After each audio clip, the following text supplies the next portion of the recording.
a lot of what people feel like are infidelity are misunderstandings about what fidelity meant to their partner. For some people, masturbation is infidelity. For some people, fantasizing about anything other than your partner during sex is infidelity. For some people, watching porn is infidelity. And I think it'd be great to get a little more fine-grained in our conversations about that. And most people in CNM relationships have had very detailed discussions about what their agreements are and why they're important.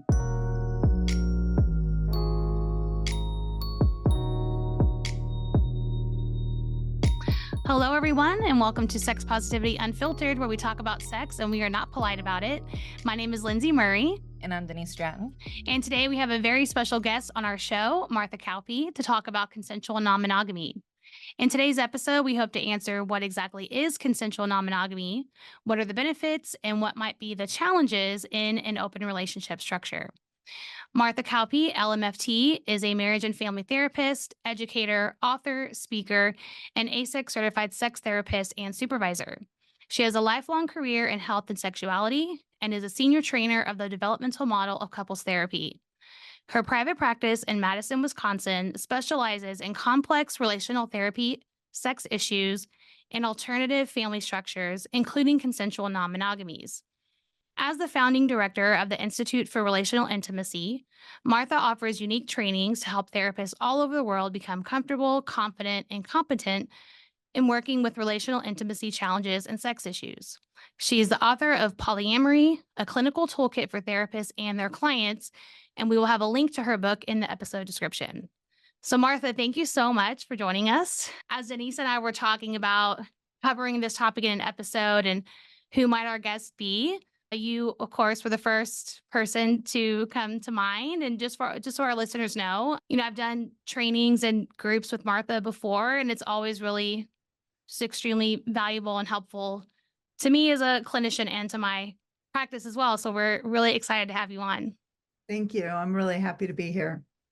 Absolutely. So we'll just kind of dive right into it. The first question we have for you is really just what is consensual non-monogamy and what are some different ways that might look in your experience?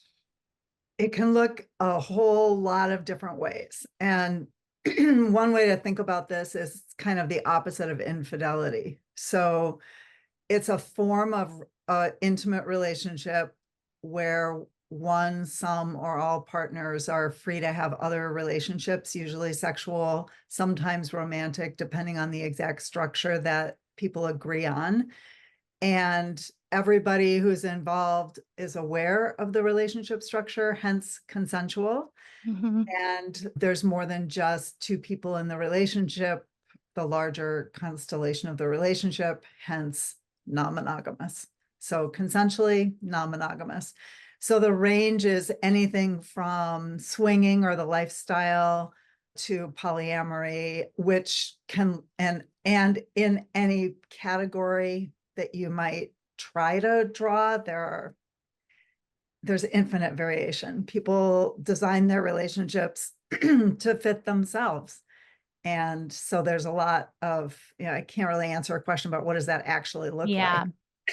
Yeah, I was gonna kind of piggybacking off that question. Do you often see that people can be pretty fluid with it? Because I see that in my practice. There's kind of like the label of the structure, but then when you really get into the weeds with them, it's a little fluid, like agreements are not set in stone. This is the only way we're going to structure our relationship forever. I find that people can open up or even more down the road or change that.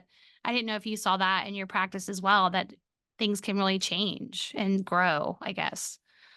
Well, things can always change and grow in a relationship. Mm-hmm. Excuse me. I mean, if you think about it, in a monogamous relationship, your agreements may shift and change over time as well. So one of the things about being in a relationship is we have multiple individuals who are living their lives, going along on your life trajectory and your personal growth path, whatever that might be. And you also are holding a relationship together and growing that. And there's a lot of research that indicates that the strongest skill set for successful relationships is flexibility over time. Mm. because we change, our bodies change, our interests change, our circumstances change, everything changes. And the people who do the best are the ones who are rolling with the development and personalizing it for themselves instead of trying to follow a rule book about what it should look like or has to look like or whatever. Mhm. Very Yeah. much if you, the people who adapt survive is kind of what it's sounding like. Exactly. I mean, we have the pandemic as a recent example. That was just a massive challenge for a lot of people. Some people loved it and thrived in that situation. The ones for whom it was a real challenge needed to do a whole bunch of adapting. And then when the circumstances shift again, I think a lot of us are still facing now what do we want? Like how do we want to balance that equation? Do we want to stay in the state that we adapted to? Do we want to move? Like how much introvert, extrovert, online work, in-person work, how much social stuff in person, how much do we want to attend online? And maybe we're way more connected to our distant friends and family than we were before. So just sort of harvesting the learnings and then figuring out how you want to move forward is really what I'm thinking about when I think about flexibility. Yeah, it's a great point about that happening in monogamous relationships too. I think people fail to, like, when we talk about polyamory or non-monogamy, it seems like people think like that level of flexibility and communication and agreements and things changing tends to only fall under that non-monogamous umbrella, and that's very much not true, right? Even between two people, that needs to still be there, I think, for a successful relationship. Yeah, and now that you mentioned that, I mean, we could talk about agreements. Yeah. It's not just in consensually non-monogamous relationships that agreements are important. And Mhm. one of the things that I think people in monogamous relationships can learn from CNM, consensual non-monogamy, is that having some explicit agreements is a worthwhile endeavor. Mhm. Yeah, particularly, I think having a conversation about what does fidelity mean to you would be a worthwhile endeavor, because I work with lots of monogamous couples who have big disagreements over what fidelity means. And it sure would be great if people were in a dialogue about that so that it didn't come as just a blindside. A lot of what people feel like are infidelity are misunderstandings about what fidelity meant to their partner. So it'd be great to have some conversations about that and surface any differences, but also just get clear. If I'm able to do it the way that you want me to do it, what would that be? And that will save a lot of accidental pitfalls because people just have different opinions about that. For some people, masturbation is infidelity. For some people, fantasizing about anything other than your partner during sex is infidelity. For some people, watching porn is infidelity. For some people, having a deep friendship is infidelity. So it sure would be great to iron that out. Mhm. Well, going out for drinks with your ex is infidelity. And I think it'd be great to get a little more fine grained in our conversations about that. And most people in CNM relationships have had very detailed discussions about what their agreements are and why they're important, sometimes kind of to a fault of having too many more Mhm. agreements, more fine grained, a legislative document, which is not what I'm recommending. But I think understanding the basics would be super helpful. Yeah, absolutely. So, in your experience, because a lot of people do, for some reason, equate non-monogamy with infidelity, like they see them as synonymous words. So, in your experience, what would you consider infidelity, like as an overall term, just to kind of clear that up? That's a really good question. It's definitely more the opposite of CNM than the same as CNM, because I would say infidelity is about broken agreements. Mm. So in the larger sense, it doesn't have to be even a sexual agreement to be a broken agreement. But if you have a sexual agreement and then you break it, that certainly I would say is infidelity. And so I think it's a category a subcategory of agreements making and keeping. And that's a very complicated skill set, actually. So people who have consensually open relationships have a relationship structure where they intend to have agreements that are explicit and that everybody knows about and that everybody's agreeing to. You have to have some conversations in order to create that space, right? And so then it tends to be that you're a little clearer on what is my partner going to be comfortable with and what are they not going to be comfortable with. Yeah, I've seen it before where when there aren't clear agreements, then it also gets really sticky on like, well, what exactly was the infidelity? Because if there was never an agreement, but there was more so assumptions, it's like I've seen that conversation of like, well, I thought that would be okay because I never heard that it wouldn't be okay. Right. So it gets really, that's a good way to put it of like, it is a broken agreement, but if there's no agreement, it's like, oh, well, now we're highlighting on something that maybe should have been there. How soon do you suggest couples have that conversation? Like if I'm starting to date someone, like where do I start? When do I start letting them know where my boundaries are? I mean, I think whenever you are ready, the earlier the better. I don't think it's a terrific dating strategy to like try to hammer out a legislative document before you figure out whether you like somebody.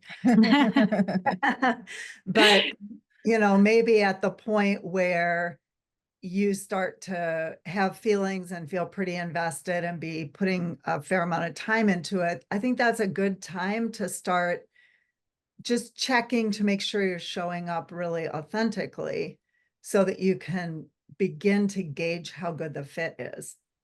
Mm. Particularly, I think a typical way that we date is to try to keep everything peaceful and happy for as long as possible because it's fun and it's scary to do anything other than peaceful and happy. But until you've had some disagreements and find out how this potential partner actually interacts with you when there's a difference between you, it's way too soon to commit.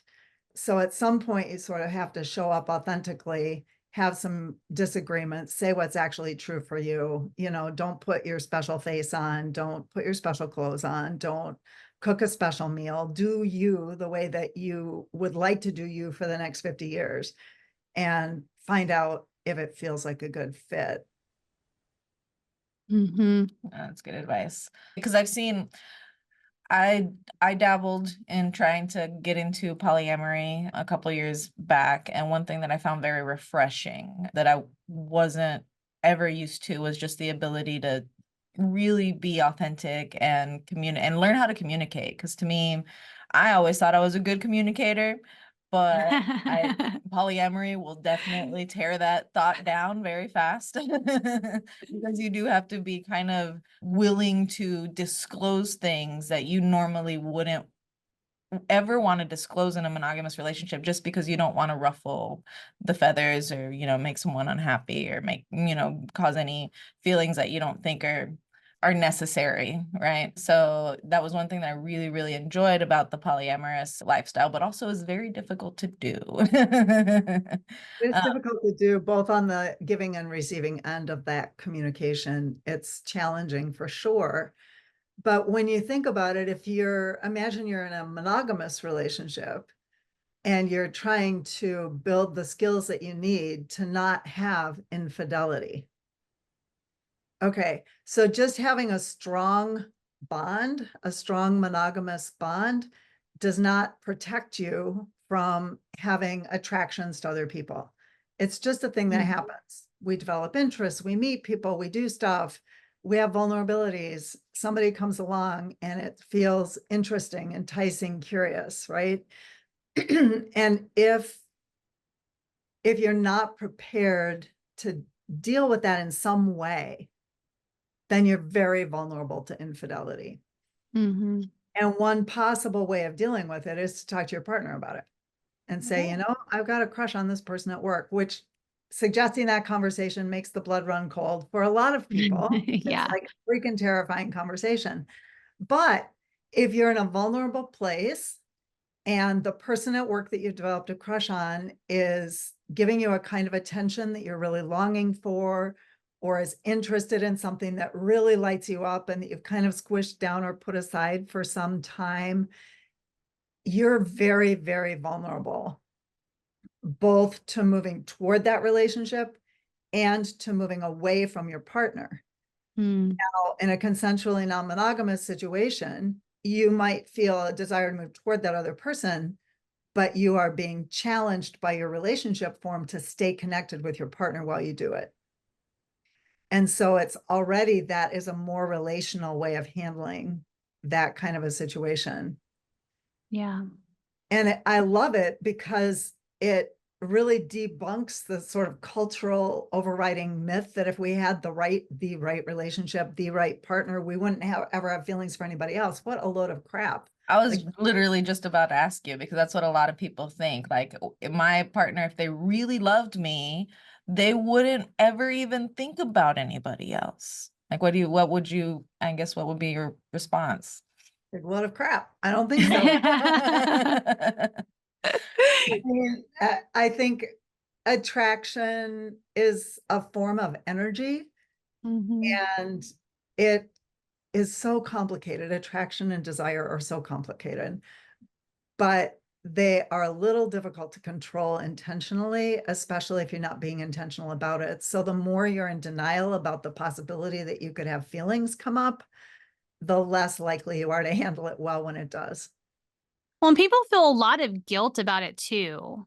Like, oh, I like someone else, almost what's wrong with me kind of attitude. And that never helps to deal with the situation. However you are going to deal with it, being stuck in like guilt and shame about it never helps. So it's definitely kind of a hurtful myth, I guess, that your one and only should be your one and only, right? Yeah, I mean, your one and only might be your one and only in terms of Commitment and yeah. certain behaviors, agreements that you make and then follow through on. Mm-hmm. But probably not the only person you ever think about, probably not the only person you ever fantasize about, probably not the only person you ever feel attracted to. It's just not the way it works. Mm-hmm. And I would say people don't just think what's wrong with me, they also think what's wrong with you. Uh-huh. And they also think what's wrong with us. And then what is, I think, just a natural part of life becomes a great big kerfuffle. And that is unnecessary and really makes for a lot of complicated meaning making. And if instead we're just like, yeah, that's a thing. And we can just be like, yeah, how do you want to handle it? Yeah, I don't want to act on it. Well, how do we help?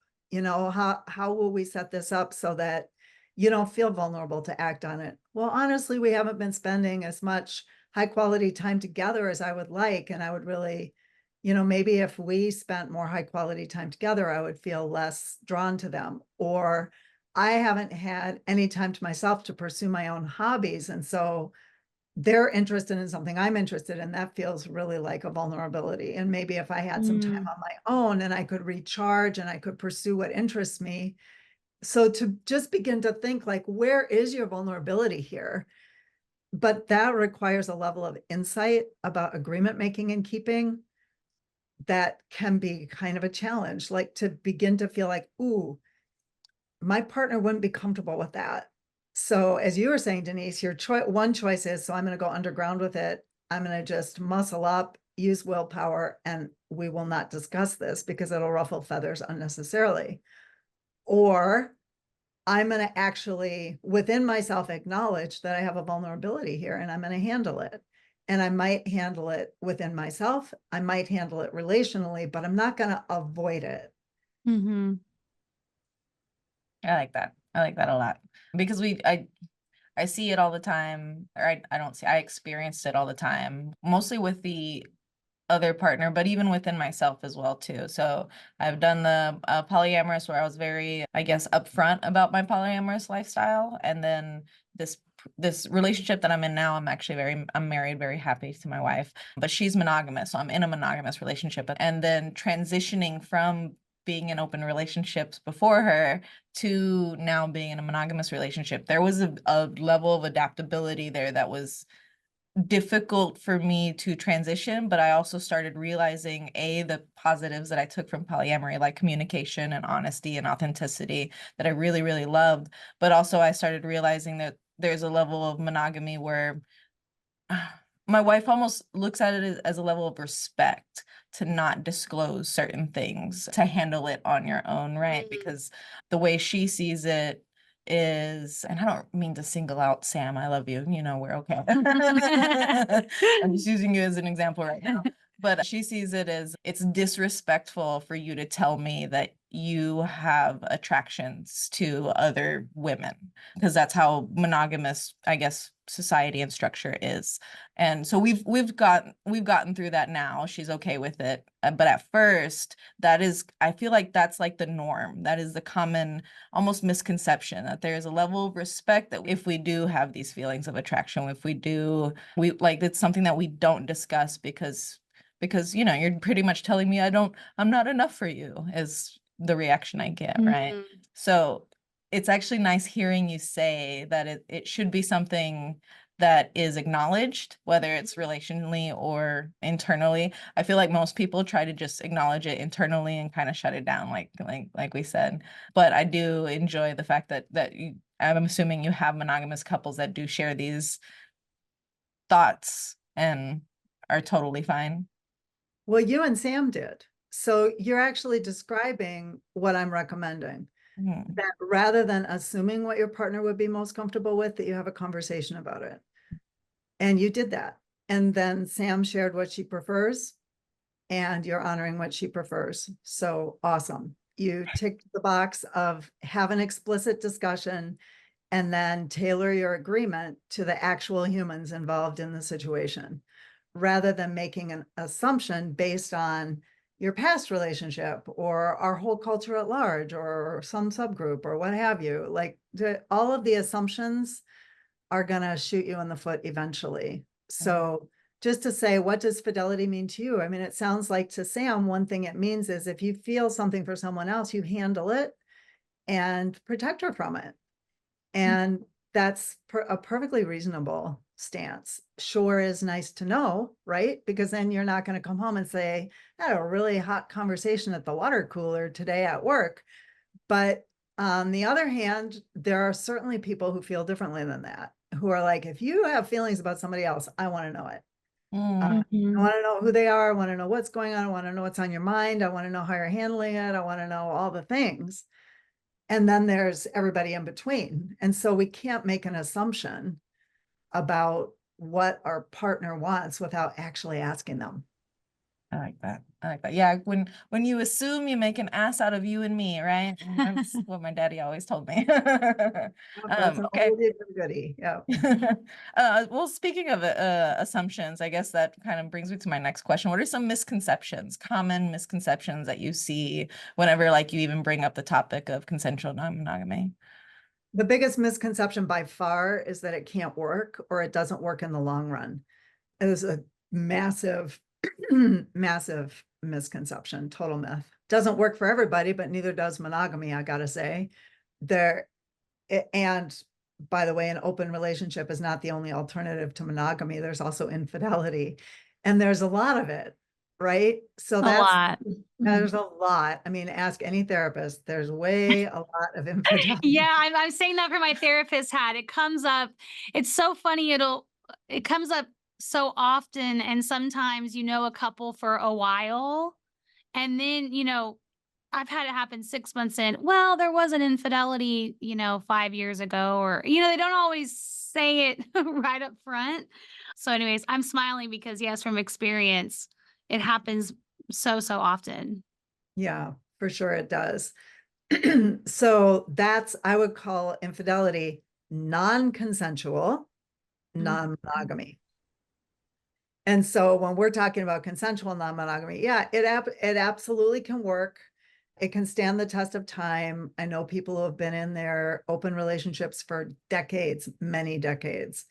And so that's the biggest misconception. And then I think there are some others, like some people think that if they're in an open relationship, they shouldn't experience jealousy, or that people who have open relationships don't experience jealousy. also just completely not true. Everybody experiences it sometimes. Once in a while, I come across somebody, my brother is a person like this, who says, yeah, I don't really experience jealousy. But I'll tell you what, over decades of living, sooner or later, something will happen. And that person will be like, holy shit, this is an intense little moment. And I'm like, oh, look at that. That's the jealousy that you don't usually experience. So yeah, jealousy is just part of life, and you're stretching your attachment bond when you have an open relationship. You're stretching your kind of ability to feel grounded in yourself and to connect to somebody else and hold that in a very kind of gentle and open way. And that creates a lot of emotions, creates a lot of, I'm going to say, stretching as you try to figure out how to navigate that. People mostly navigate it for some kind of values-based reason. It's something that they want for a reason. They believe in it in some way. I would say that's also true about monogamy. I think people choose monogamy because they believe in it. But some people choose monogamy because they're just plain scared of all the things that would come out of polyamory or another form of CNM. And I suppose the opposite is probably also true, that there are people who are in CNM because they're afraid of something in monogamy, maybe. But I see that, I think, in a less obvious way. I feel like, go ahead. Just the difficult feelings are part of the package. That would be another myth debunked.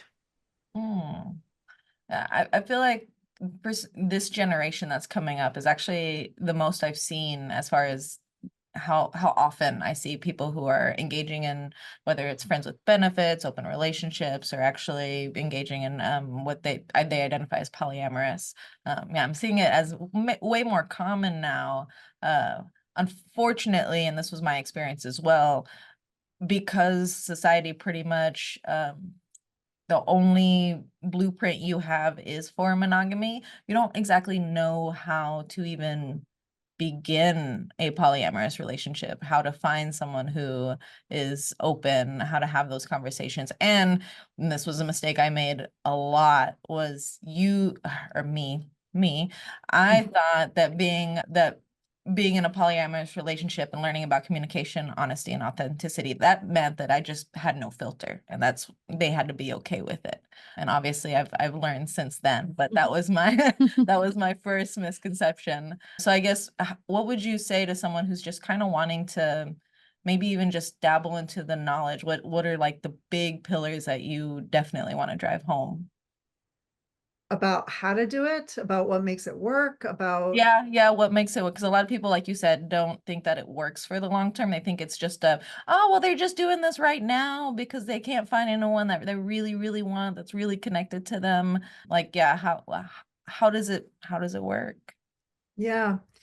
The main thing I think that makes it work, well, consent is very useful. First, let's revisit consent. Even if somebody's not sure that they are excited about it, knowing about it is important. So like keeping a secret, I'm open and you don't know it, is not a winning strategy, because it's just not a good way to show up in a relationship. So it's coercive of your partner in a certain kind of way, because you're keeping information from them and you're taking away their ability to make a choice for themselves. So honesty is the best policy about it, for sure. I've seen a whole lot of people go from monogamy to open relationships of one form or another, often because they're dating somebody or involved with somebody who wants to open up, or maybe have been married to somebody for 30 years who wants to open up. And helping people have real conversations about what they want, why they want it, instead of getting gridlocked on the kind of surface material. I want to open up, I don't, but rather to go deeper. Like, what is it that's scary about opening up? What is it that you're worried about is going to happen? What is it that you love about monogamy? What is it that monogamy offers that you think you can't get another way? not in a debate team, I'm going to change your mind kind of way, but in I really want to see this through your eyes kind of way. And the other side as well. What is it about an open relationship that is interesting to you? What do you think you're going to get from it that you think you can't get from monogamy? Often that's sexual adventure of some sort. And I would say, how might you get sexual adventure in a monogamous relationship?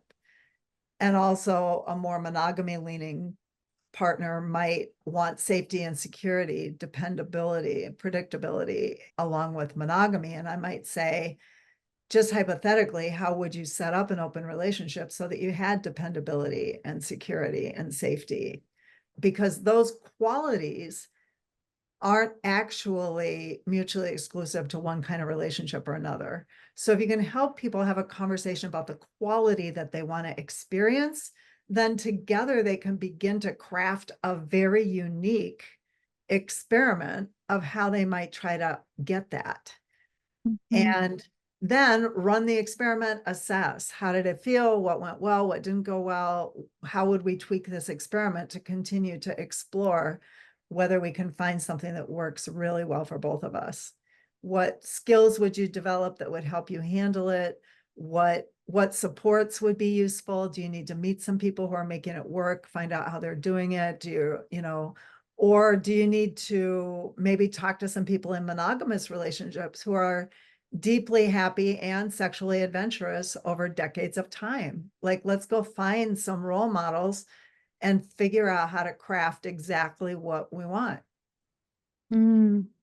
Awesome. That's awesome. Yeah, because okay, so on that model, the most common thing that I saw was if a partner is trying to open the relationship, the partner who doesn't want to open the relationship, the main point and I'm going to speak to the security is I'm not enough. Like, why are they wanting to adventure out and find and experience other people? Like, what's wrong with me? Why am I not enough to where they're just happy with me? Like, what would be the strategy that you would go?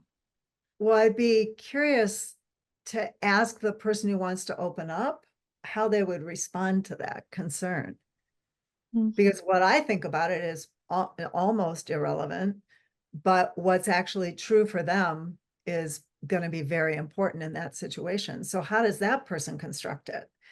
And what I usually hear is not about that. It's not about that at all. It's about a way that I see myself in the world. It's my identity. Just like I identify as a lesbian, I also identify as whatever all else. We have a gender identity, we have relational identity, we have also relationship identity, I think, in some way. So some people have just never really pictured themselves being in a monogamous relationship. They always sort of imagined something a little different than that for themselves. And, or when they learned about it, it really resonated and they felt like, oh, now that describes something that feels right to me. And so then that's not really about the partner. It's not really about how great the relationship is or how bad the relationship is or how beautiful the person is or how much or how little or too much or not enough. It's not really about that. It's really about, this is how I see myself in the world, or this is something that I believe in for some important reasons. And helping the couple have that conversation is going to be much more useful than me saying, well, here's the range of ways that people view this. Yeah, it's something I hear a lot is that, like Denise, like you just said, like, this means I'm not enough, or the partner doesn't want to open up or is scared to. I'll also hear, like, I want to feel special, and I don't feel very special when you're out with someone else. Those are tough conversations to have between the two of them, in my experience. They are. And the person who's interested in opening up needs to learn to handle those conversations. Okay. So I'm not interested in protecting people from having hard conversations because those conversations help them develop their understanding of themselves and one another, and to begin to really think about what is it to be relational with this other human here? Like, what does this person want and need? And how do I do that while still honoring myself? not an easy project, but it's a project that everybody in an intimate relationship that lasts for more than a year is going to have to handle, regardless of whether it's open or closed relationship. Mm-hmm. I also don't have an opinion about whether somebody should open or not open their relationship. I think this is really a dilemma for them to sort out. I don't think it's for me to say, who should you have sex with? How should you have sex? What should your family look like? This is not my business. More my business is, how can I help you get clear on what you want, communicate about it in a really authentic way, create a space of curiosity for what your partner's interests are and why, get out of the gridlock, and then see what you can actually make work through the school of life. Try it and see how it feels, see what develops for you, see what's coming up for you, and then find out what happens and adjust. Mm-hmm. Yeah. And when I say adjust, I don't mean you change to make this work. I mean, make adjustments in your experiment so that it's a better fit for you. Yeah. Yeah, absolutely. Gosh, go make me cry. These are great. This is good advice. How'd you become an expert on this topic? Because this is consensual non-monogamy in general is very rare to hear just someone even bring up that topic. So the fact that you're an expert is interesting. It is. It's an interesting niche to have. So my brother has been in open relationships for his entire life. And my parents were in a monogamous relationship. So my brother and I both knew this when we were quite little. My mother and my stepfather had a monogamish agreement, which means essentially a monogamous relationship with some form of open relationship behavior under certain circumstances. So like friends with benefits is one example of what monogamish might look like. And what my parents had was my stepfather traveled internationally for work. And if he was out of the country, he could have other connections. That's my understanding, and it's my brother's. They're all my older family has passed away by now long since, so I can't ask them. Neither of us knows whether they acted on it or didn't act on it. My assumption is they did, because otherwise, why would this couple in the 50s, 60s, 70s have had these conversations? Yeah. My brother's assumption is they didn't. So, like, who knows? I don't know. But that was a really kind of formative role model for diversity of relationship structure, I feel like. That was my big role model for two people can figure out what will work for them and make it like that, regardless of what the culture around them says. And boy, that has stood me in good stead for my whole life. And then my brother turned out to just have open relationships. And when he tried to be monogamous, it did not go very well. So that was interesting to watch that unfold over time. And then he had a long, long, long relationship that was so deep and beautiful. And it was, believe it was 18 years, and it was his childhood girlfriend, and ended because she passed away. And it was a really profound learning for me, because that was an open relationship that stood the test of time. Who knew that was even a thing? So then, and I used to think, like, I wonder what kind of relationship I want to have. And I had the idea that I would get married, like, to one person, and that would be how it was, because that's what little girls did. You like fall in love and you get married and you make babies. And so there was one part of me that thought that was how it was going to go. And there was another part of me that imagined myself like in a relationship and living with two people. So when you bring up kids in an environment where they can imagine what would be a good fit for them, and where you're not telling them you have to do it this way or that way, it's just interesting to see what they choose and what emerges about themselves. If we don't have to squish down whatever is emerging about ourselves, gosh, it saves decades of misery, So fast forward to me going to graduate school to become a therapist. And I had a good, very good couples therapy professor. And I said, so what about those polyamorous relationships? And he said, well, I've worked with some polyamorous relationships, not a lot of them. And he said, it's interesting because it seems like in the ones I've worked with, one partner or the other has a mother with a personality disorder. And I Interesting. thought, right? And I Yeah. thought at the time, I mean, I was really I was like big open student. So it wasn't like, I mean, there was like a little like, that sounds a little marginalizing. But also I was like, my brother, me, does my mother have a personality disorder? And I was like, well, I can't say for sure she doesn't, but I still think that's really marginalizing. Like that is way a broad statement Yeah. so I thought, okay, well, so for my research project for my master's degree, I'm gonna look into, is the only way to have deep intimacy monogamy because our culture thinks it is, and does having an open relationship destroy the intimacy in your original relationship?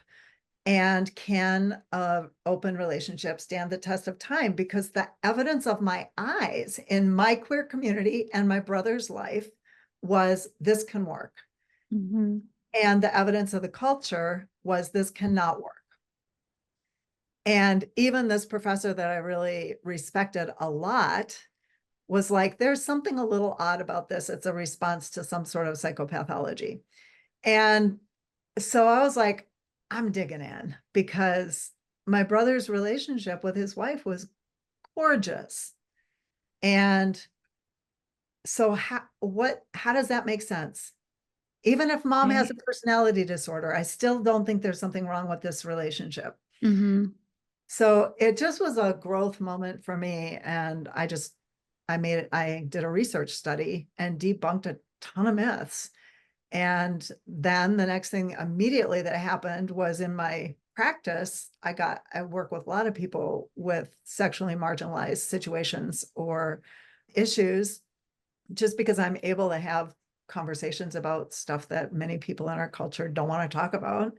And so I started getting people who were in open relationships or who were thinking about it, who had a really big difference in desire, or one of them wanted to explore like sex with a different gender than their partner was, or something like that. And I started finding myself saying, whatever you decide, I want it to be the right thing for you. And you're in charge of that decision. But I just want you to know open relationships do actually work. And people, I felt like way a renegade the first time I said that to a therapy client. But people are like, well, tell me more. Mhm. No, mostly they're like, I don't know if I want to do it or not, or that sounds really scary, or I'm sure I don't want to do it, but tell me more. Like people don't know that it actually can work and they want to actually know what's available to them so that then they Mhm. can move in that way. So that's how that happened. And then before too long, I just had way too many clients. And so I wrote a book. I was trying to train therapists to do this work, and I had way too many clients. And so first I wrote a book for therapists, and then the pandemic hit and slowed down the publication date. And I thought, there's a lot of people who don't have access to therapy or who can't find a polyamory skilled therapist. And a lot of the stuff that I understand about how these relationships work, you won't find anywhere else. So I ended up rewriting the book so that it also could be used as a self-help manual by people who are interested in open relationships and want to know, what are the skills I would develop to make this work? Where am I getting stuck? How do I think about this? Give me a worksheet. So I rewrote my book during the pandemic because my publisher was just not communicating much with me during that time. I was like, well, while you're dragging your feet, I'm just going to rewrite this manuscript. So that's how that all happened. And then, of course, once you got a book about a thing, so now Mhm. I'm an expert in the thing. Yeah. Yeah. And the Hey. and the book is really good. I mean, for our listeners, like I said, we'll have a link to it, but the book is really great. I mean, I've read it, I use it as a therapist, and like self-help aspect, or just like the list of questions or the guides that are in there. I use those with current clients too, because some of them want things to do at home. I mean, they come to the session, but they're like, what do we do in the meantime? And it's been really nice to see. Let me give you this guide, or ask each other a few of these questions during the week, right? When you're together. And it's led to some really nice conversations. You're absolutely right that, like, from my therapist hat, there's not a lot of information about it. Like, when I started getting polyamorous clients or open clients, I know at first it was really intimidating. You kind of feel like you're in over your head because you're like, I have therapy skills, but do I really know what I'm doing, in this realm? And so it's such a huge learning curve, but it's definitely a necessary one, because even when you get a couple that is monogamous, I've had several that have that interest, whether they do anything with it or not. They're just curious, like, what could that look like? And so it's just led to some interesting conversations, even with someone who doesn't end up opening up. It's really nice for them to just have the knowledge for Thank- themselves. Yeah, thank you for liking my book. I appreciate that. Of course. For our audio only listeners, what is the name of the book? It's Polyamory, a clinical toolkit for therapists and their clients. Perfect. And as it happens, crazy plot this, but the same relational skills that support an open relationship also support any relationship. Mm-hmm. So there's like a chunk of the book that the very beginning, the first part of it is really like about polyamory and CNM, like definitions and constructions and the research and blah, blah, blah.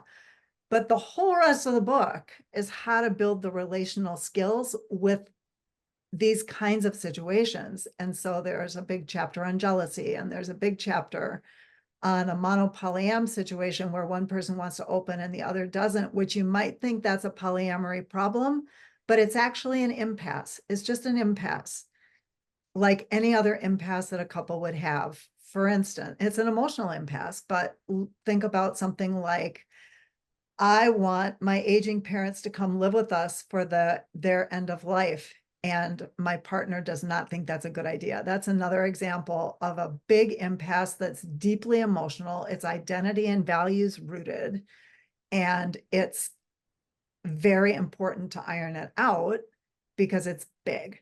So opening up is not different materially than any other impasse. So I think, one of my temptations is to rewrite my book very little and publish a book about how to make a monogamous relationship work. I'll just take out all the stuff with polyamory, and then what you have left is building relational capacity. Mm-hmm.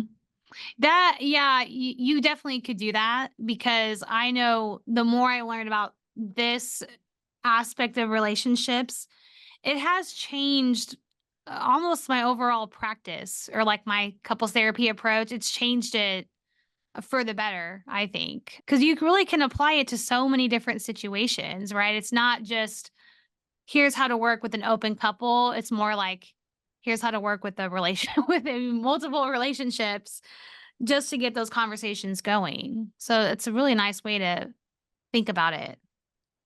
Yeah, no, I piggybacking off that, I completely agree. Because when I was first starting to date and be in relationships, I was a horrible person to my partner. I was not a good partner whatsoever. There was a lot of infidelity. It's just what I was seeing around me. After discovering polyamory and learning the skill set that you need to have with polyamory, learning the authenticity and the communication and the honesty has made me, I would say, 100 times, like 100x better of a monogamous partner today. Like today, if me and my wife have some, I don't know, tension going on, like I'm the first person to sit down and we need to talk about this. We need to have a discussion, which is something that I would not have done 15, 20 years ago when I was starting out, because that's what the culture that I saw around me was, you if you're having an issue, yeah, it's good to talk it out, but there's a level of privacy that you have to have to make monogamy work. This was obviously my thinking, but yeah.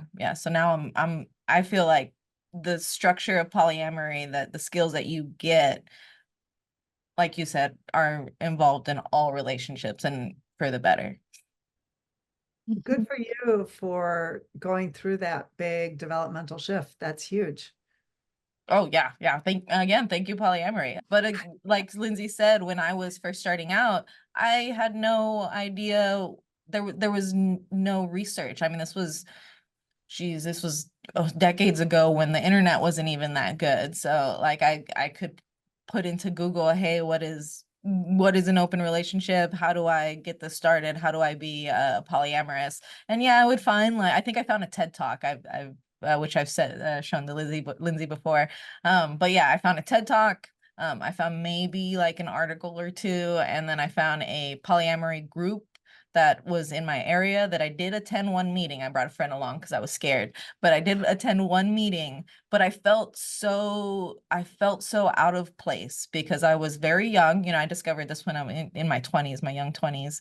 Everybody there was decades older than me, and it was just me as I was very different from the people who were surrounding me. So I very much felt like an outcast. And actually, I've always felt like an outcast because of my polyamorous views, just because, again, it's not out there. No one, like, you don't have very much information. You don't see it in the media. I mean, nothing. So thank you for writing a book. That's amazing. Very welcome. It is showing up in the media more and more, some of it in fairly sensationalized ways that are not very realistic. It's very much kind of a trajectory like we saw where, when there started to be gay relationships, non-binary people, trans people in the media and in dramas that we would see, often super unrealistic, very sensationalized, perpetuating a bunch of myths. And I think a couple of books came out and some media exposure, and then a lot of people were like, maybe we should try that. And there really wasn't a how-to manual. There wasn't like, these are the skills you need, and let's start building that capacity. These are some conversations you're going to really want to have. Here's how you would have them. Here's how you're going to handle it when it gets tough. And then what about all those emotions that are going to come up? How are you going to work with those? Here's how to work with those. So I really felt like, I still feel like there are many more people that need some help navigating the challenges of their difficult relationships, whether monogamous or polyamorous, than have access to a therapist or a coach who's able to help. Is there Denise, maybe this is more of a question for you, but I'm asking this question from a place of like, I don't have the experience that you do. I mean, straight white woman, monogamous marriage. So I don't have that personal experience, but I was going to ask, is there that parallel of when you're even admitting to yourself, let's say, or stating to other people, like, I am poly, or I prefer to be in an open relationship. Is there a parallel to like coming out as a lesbian? I would imagine there is, because it's like, I'm having to say this thing about myself that's out of the norm, and I don't know how people are going to react. Like, as you were talking, I was hearing that. So I'm like, now I'm curious, like, would you say there's 100%. 100%, especially when I started becoming very comfortable, started outwardly identifying as polyamorous, having that conversation with the partner that I was interested in. I did it four different types of someone I felt I really seriously wanted to start a relationship with. And all four of those times, coming out as polyamory to someone who has only ever heard of monogamy, it was a very emotional experience. And then on top of that, I felt like coming out as polyamorous to my mother was very similar as well, because it was something that she had shameful thoughts about the queer relationships. So that was almost easier to navigate because I kind of knew where she was coming from in that ideal with her faith and her culture. But coming out as polyamorous to her was like completely out of left field. Like she didn't understand it, couldn't, like we literally hit a wall. And I remember her saying, she's just very frankly to me, like, you're not going to be able to find anyone who thinks like that. Like literally. And I remember those words just, oh, Jesus, they might make me break out now, but they made me break out in tears. Like, I just remember, and I felt like this with even friends and close people who just think I'm crazy for those, you know, that thought process where, yeah, you just feel like a pariah, like an outcast, like a weirdo, like a weirdo. Yeah. Yeah. Yeah. I'm sorry that was your experience. Oh, no, it's good for me now because again, it's polyamory and the queer community. And this, I don't know if this is your experience, Martha. I feel like they prepared me for each other because just learning how to be open and queer and happy and proud about it and learning how to be my authentic self and dressing like more masculine woman, like those were hurdles that I had to figure out, but they helped me with being able to handle the other hurdles of my life, like being in a polyamorous relationship. Like that was, yeah, those are conversations I don't really enjoy having, but I have more, I'm prepared more for them because I've also had those conversations when it comes to my, you know, my queer lifestyle or even the way I think about faith. You know, there's things that I don't think of the same way as most people, but it's nice. But it's all that greater when I do find that community, when I find people who are queer, when you find people who are polyamorous or think a little bit different, you kind of have a bigger bond. And I've definitely found my community. I found you, you're a therapist. Like that's, I mean, I saw the way that you were thinking. I was like, oh, that aligns with me a lot. So let me grab her. Yeah. So it's helped too. Yeah. Yeah. Okay. Thanks for sharing that. I know it's really emotional to share, but I appreciate it. Yeah, no, we're good. All right, so yeah, but back to Martha. So I'm curious, when you were growing up, because that is actually kind of unconventional to have parents who are outwardly monogamish, right? So did you notice any differences in your upbringing, like how successful your parents were with doing their relationship compared to the other also successful monogamous parents that maybe your friends had? Like, were there any like major differences that you noticed or pretty much the same?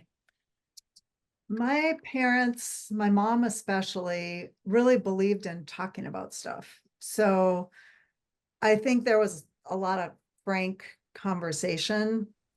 Like, I'm one of the few kids that I know from my generation that there were conversations about sex in the home, like at the dinner table. It was treated like just a part of life and something that kids should know something about as they're growing up. So I think that was a pretty successful parenting move and connected. Like, I think that's why my brother and I know that they were in a monogamous relationship. My guess would be a whole lot of people are, and mostly their kids don't know it. I mean, this is very much a closeted relationship shape. It's very marginalized. People lose their jobs, people lose custody, people freak out, people's relationship with their parents or their friends break up because of an open relationship disclosure. So that's really heartbreaking to me. It's definitely a form of marginalization that we have not gotten past yet as a culture. And I don't think we're going to get past it until we talk more about it. But what I can tell you is there are a hell of a lot of people in open relationships.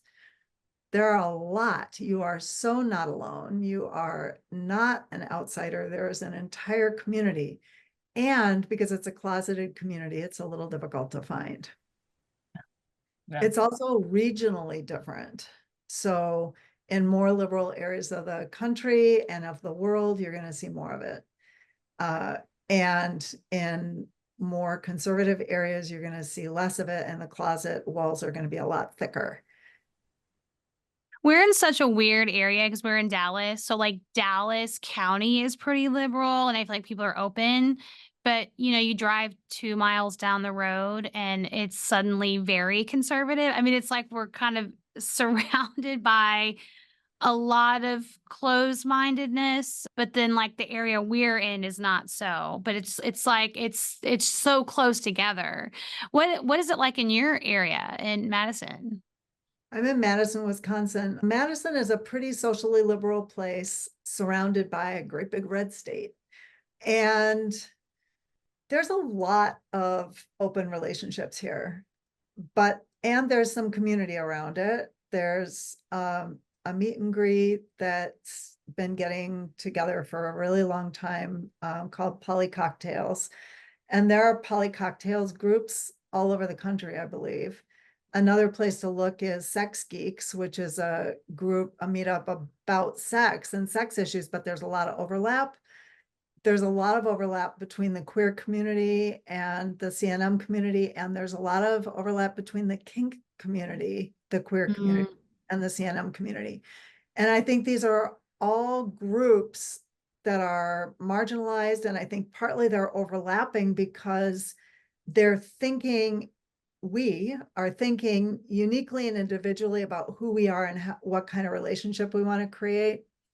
So for me to decide, when I was in my early 20s, I'm 62 now. So that was a long time ago, for me to decide I'm a lesbian, I'm queer, I want my relationships to be with women. These are the people that I feel drawn to, and this is how I'm going to live my life.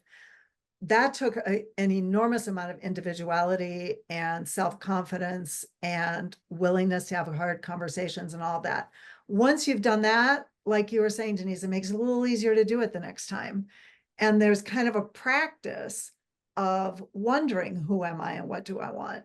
Whereas I think if you've never done that because you're more in the dominant culture norm, then you don't have that practice trying to figure out who am I and how do I want to express. And then there's a little bit more of a separation. So when you're in a subculture where there's lots of people who have been thinking about who am I and what do I want to express and how do I want to build my relationship, you're going to have lots more, and a lot more visibility about it too, I think. Yeah. So you were mentioning a bunch of resources, which I really love, the meet and greets, the Poly Cocktails, your book. So if I'm someone who is just now getting curious about consensual non-monogamy, would you suggest I jump into a meet and greet, or because that seems a little intimidating? Is there any other resources that you suggest? If meeting and greeting is too intimidating, I would read first. Okay. Yeah. And I think, the meet and greet, I can't speak for what every meet and greet is like. And I've honestly only been to my local one once, and it was when I was presenting about my book, because all of my clients are there. It's not like a place I'm likely to go, like have a cocktail at Poly Cocktails. But I think it's a place that you can go and just be exactly who you are.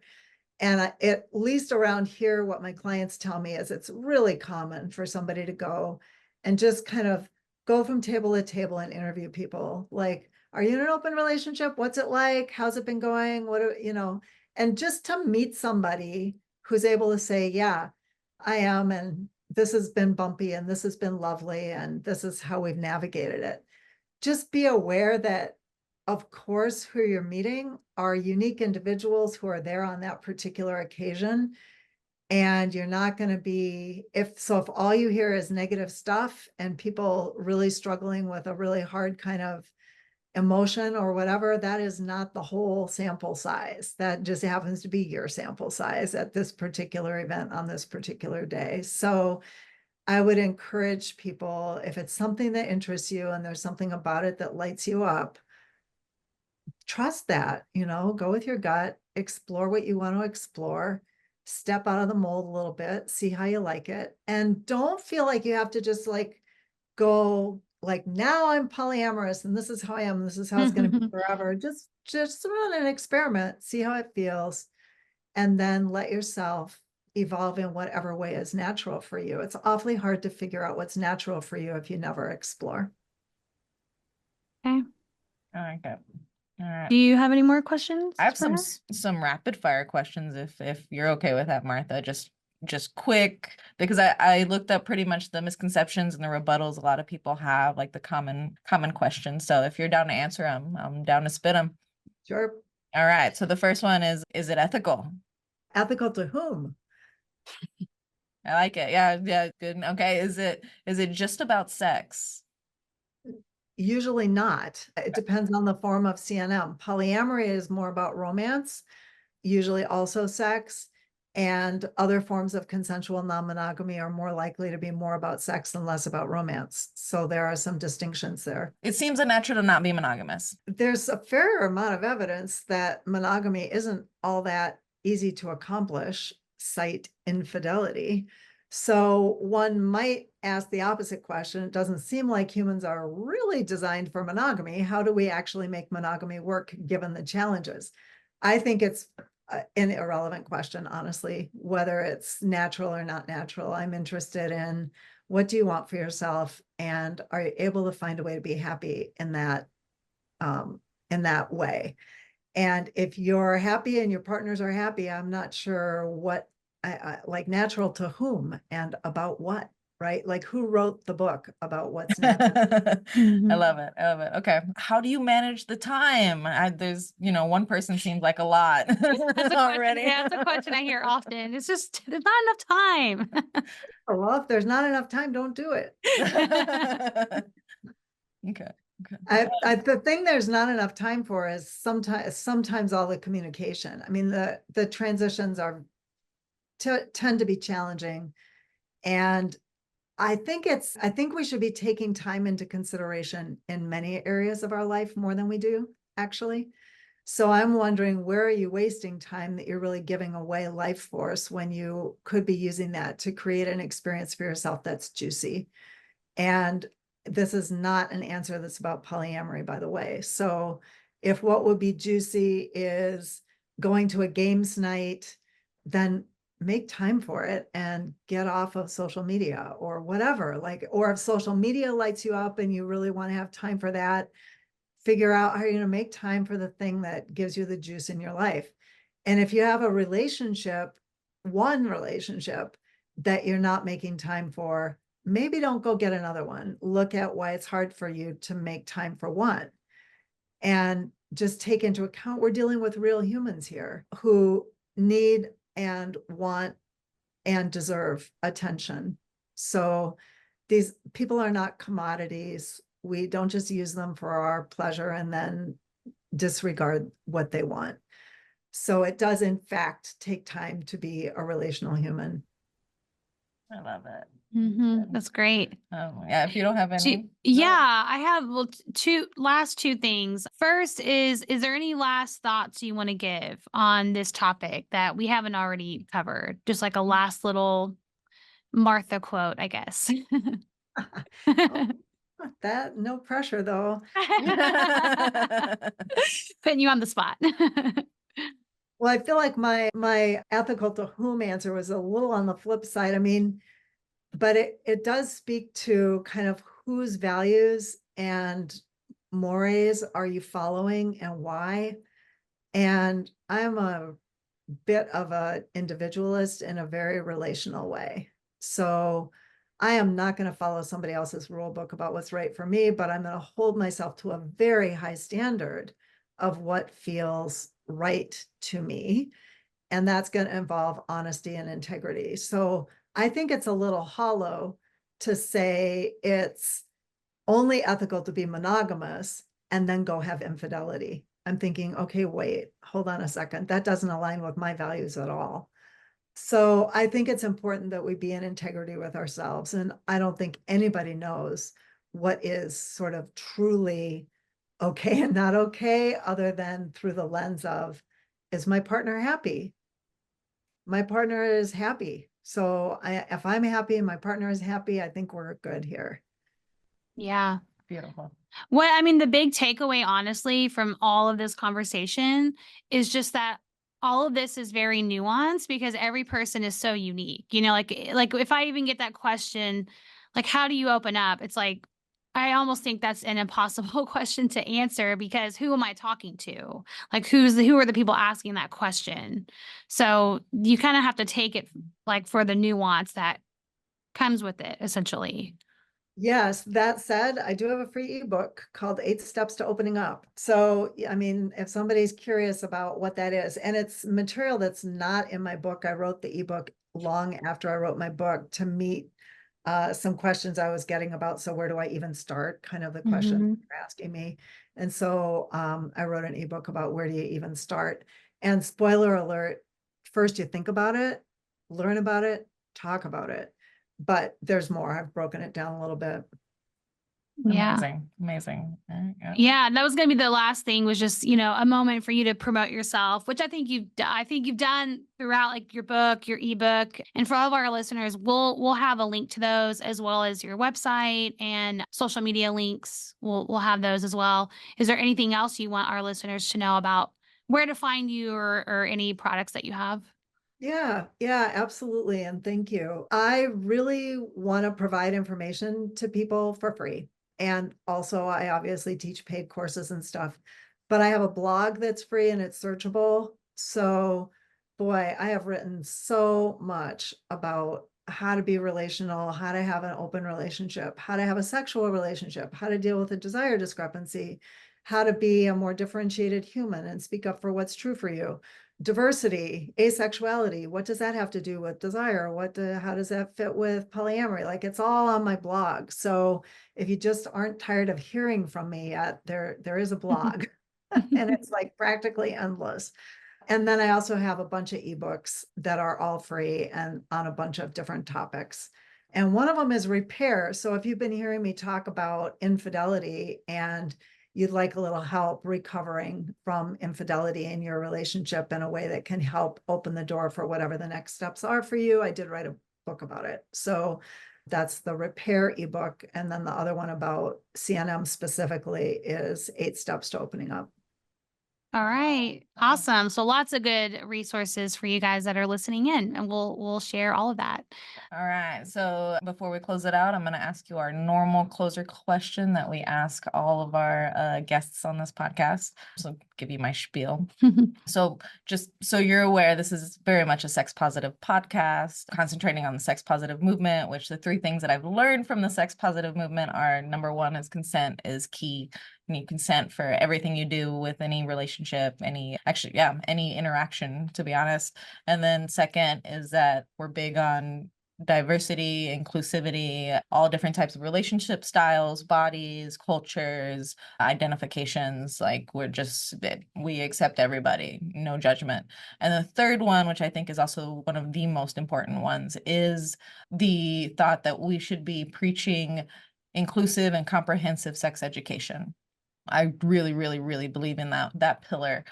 So I'm going to ask you, what was your sex education? And I want to know both your at home, like how did your parent, like how old you were and how your parents approached it, and 2, what type of formal sex education you got from your education system.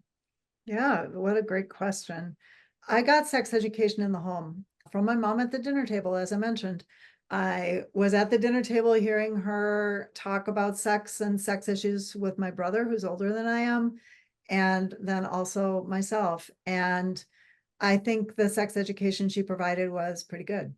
And I also got sex education in the schools. So I was born in 1961, and I think that's an important placement of cohort because it was way before sex education was super duper shut down, but it also was a long damn time ago. And yet we did get some sex education in school, but it was about reproductive health, which is one of the real flaws and failings of sex education, is focusing on reproduction and not focusing on pleasure. And the problem, I'm sure you guys have talked about this a lot, but you put me on the soapbox, so here I go. Please do, yeah. The problem with that is, among other problems, if we're talking about reproductive organs, then all of the female reproductive organs are internal. So for a person with a uterus, that stuff is all inside, and then we completely miss the clitoris. And we're not talking about a person with a vulva. We're talking about a person with a uterus.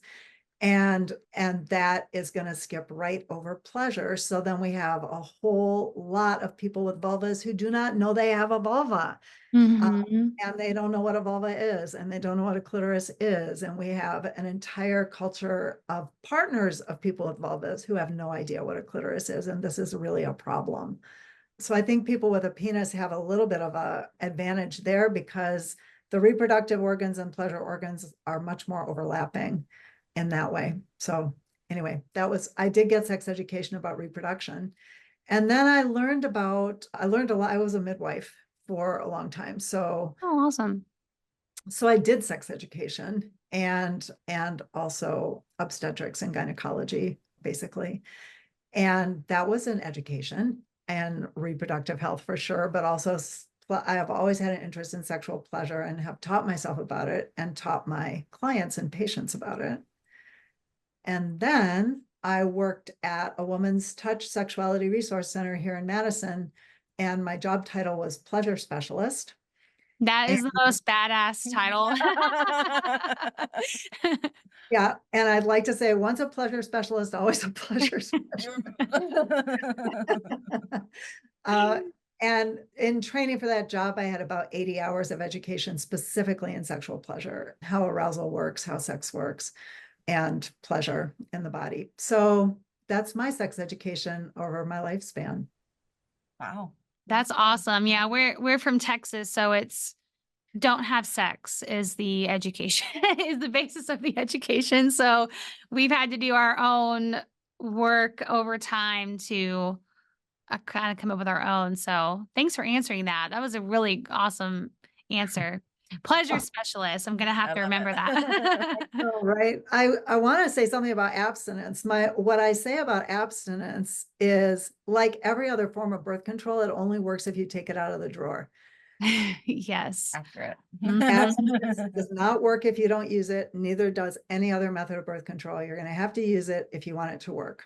Well, there's a reason why teen pregnancies are at such a high rate here because that's the teaching, but it's like, let's get real here. I mean, students are already having sex, so we need to be shifting the conversation, but we'll see. Go All you. right. You can do it. You've got Yeah. this. Do it. Yes. Sex education is so important. So important. So important. I totally agree. I agree. What area were you in whenever you were getting it in school? Like, where did you grow up city-wise? Where was I at the age when I got sex ed in school? Probably Iowa City, Iowa. Okay. Okay. Some more north. Okay. Yeah, that's somewhere right. Pretty Yeah. conservative Midwest. All right. Well, anything else for Martha? No, Okay. that's perfect. Yeah. Thanks so much again for coming on. This was wonderful. Very informative. For anyone who's listening, please comment and let us know what you thought about this. If you learned something new, if there's something we talked about that you want us to expand upon in the future, because we can always have Martha back on if there's a specific topic under this umbrella. And also, as a note, we are open for listener support. And so if you want to support our podcast and help us continue producing content that you all like and that you deserve, you can support us for as little as $1 a month. And you can find the link to that in our podcast description or on our YouTube page as well. All right. So again, thanks everyone for tuning in. We are Sex Positivity Unfiltered. And remember to stay curious and fuck politeness.